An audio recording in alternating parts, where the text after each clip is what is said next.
नमस्कार, आप देख रहे हैं इक्वालिटी न्यूज और मैं हूं काजल आपके साथ। चले नजर डालते हैं आज की प्राइम टाइम खबरों में इस वक्त की बड़ी खबरों पर। महाराष्ट्र नवनिर्माण सेना चीफ राज ठाकरे ने पुणे में रैली को संबोधित किया। इस रैली में राज ठाकरे ने बताया कि आखिर क्यों उनका अयोध्या दौरा रद्द किया गया। उन्होंने इस दौरान कहा कि अगर मैं अयोध्या जाता तो मेरे खिलाफ कई केस दर्ज किए जाते। राज ठाकरे ने कहा कि मैं रामलला के दर्शन करना चाहता था, लेकिन तबीयत ठीक नहीं होने के चलते ऐसा नहीं हो पाया।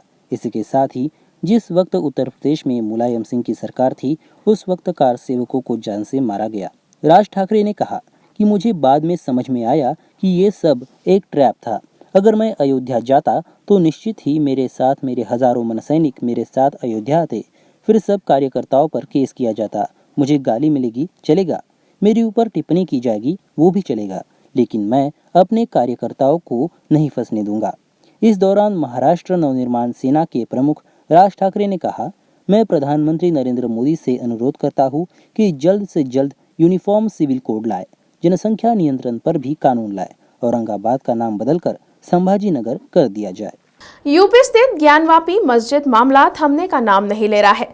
इस कड़ी में सपा सांसद शफीकुर रहमान बर्क ने कहा है कि वाराणसी की ज्ञानवापी मस्जिद में कोई शिवलिंग नहीं है। इस तरह के मुद्दे 2024 के लोकसभा चुनाव में ध्रुवीकरण करने के लिए उठाए जा रहे हैं। शफीकुर रहमान ने कहा कि अगर आप इतिहास का अवलोकन करेंगे तो पाएंगे कि वहाँ कोई शिवलिंग नहीं था। ये सब लोगों को भावनात्मक रूप से बरगलाने के लिए किया जा रहा है, जिससे कि 2024 के लोकसभा चुनाव में ध्रुवीकरण का लाभ लिया जा सके। बर्क रविवार को सपा अध्यक्ष अखिलेश यादव से मिलने के लिए लखनऊ आए थे, जहां उन्होंने पीटीआई से बात की। अयोध्या में मंदिर निर्माण पर बर्क ने कहा कि ये सब ताकत के बलबूते किया जा रहा है। मैं अब भी यही कहूँगा कि वहाँ पर मस्जिद ही थी। उन्होंने कहा कि भाजपा राज में मुसलमानों और मस्जिदों को निशाना बनाया जा रहा है। प्रदेश में कानून का राज नहीं है, बुलडोजर का राज है, जबकि देश को कानून और संविधान की जरूरत है। केंद्र की मोदी सरकार ने करीब 9 करोड़ लोगों को एक बड़ा तोहफा दिया है। सरकार ने शनिवार को एलपीजी गैस सिलेंडर पर 200 रुपए सब्सिडी का ऐलान किया है। ये सब्सिडी प्रधानमंत्री उज्ज्वला योजना के 9 करोड़ से अधिक लाभार्थियों को मिलेगी। बता दें कि एलपीजी पर सब्सिडी आर्थिक तौर पर कमजोर वर्ग के लोगों को दी जाती है। जिन लोगों की सालाना आय 10 लाख रुपए या उससे ज्यादा है, उन्हें सब्सिडी नहीं दी जाती। इस सालाना 10 लाख रुपए की वार्षिक आय की गणना पति और पत्नी दोनों की आय को मिलाकर की जाती है। भारत के सभी राज्यों में एलपीजी सिलेंडर पर मिलने वाली सब्सिडी भी अलग अलग है। बता दें कि इस समय देश भर में घरेलू गैस के लिए आम जनमानस को 1000 से 1100 रुपए के बीच की रकम चुकानी पड़ती है। इसी महीने घरेलू गैस सिलेंडर, जिसका वजन 14.2 किलो होता है, उसकी कीमत में 50 रुपए की बढ़ोतरी की गई थी। इसके बाद घरेलू सिलेंडर की कीमत 999.50 रुपए प्रति सिलेंडर हो गई है। कांग्रेस पार्टी ने केंद्र की मोदी सरकार द्वारा वैट कम कर पेट्रोल डीजल की कीमतें घटाने को लेकर उसकी नीयत पर सवाल खड़े किए हैं। कांग्रेस के पूर्व अध्यक्ष राहुल गांधी ने सरकार की नीयत पर सवाल खड़े करते हुए कहा कि सरकार जनता को बेवकूफ बनाना बंद करे। राहुल गांधी ने आंकड़ों के जरिए यह बताया कि कैसे मोदी सरकार ने पहले बेतहाशा तेल के दाम बढ़ाए और अब थोड़ा कम कर वाहवाही लूट रही है। कांग्रेस पार्टी ने कहा कि सरकार पेट्रोल, डीजल व रसोई गैस के दाम लगातार बढ़ाकर लाभ कमा रही है और अब दाम घटाकर लोगों की आंखों में धूल झोंकने का काम कर रही है। इसी कड़ी को जोड़ते हुए कांग्रेस के प्रवक्ता गौरव वल्लभ ने भी रविवार को यह पार्टी मुख्यालय में विशेष संवाददाता सम्मेलन में कहा था कि सरकार पेट्रोल और डीजल के दाम घटाकर जनता को धोखा देने का काम कर रही है।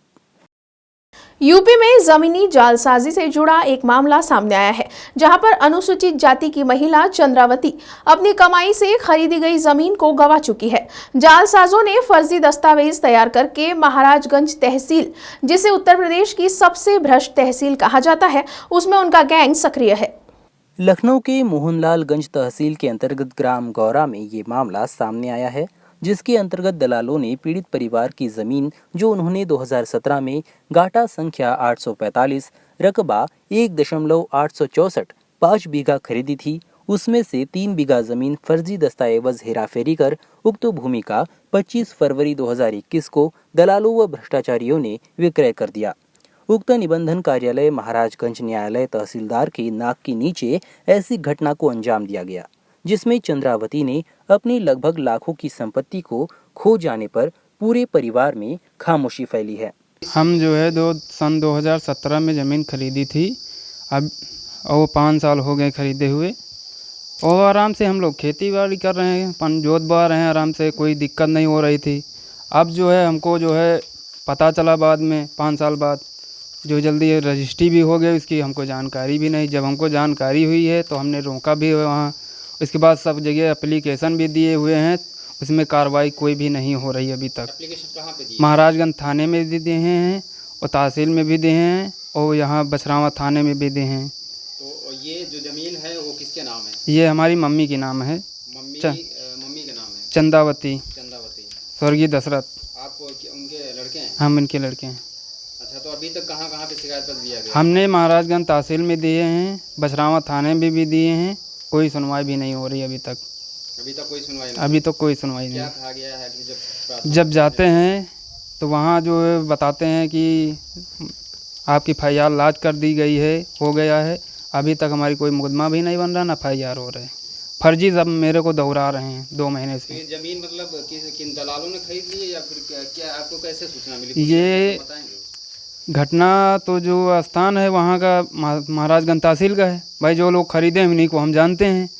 राजेंद्र कुमार रूप रानी ने खरीदा है। अच्छा। ये हसन खेवली के रहने वाले हैं, कंजेरा के। और ये बताइए कि ये किस डेट में खरीदी थी? ये खरीदी है सन 25 फरवरी को।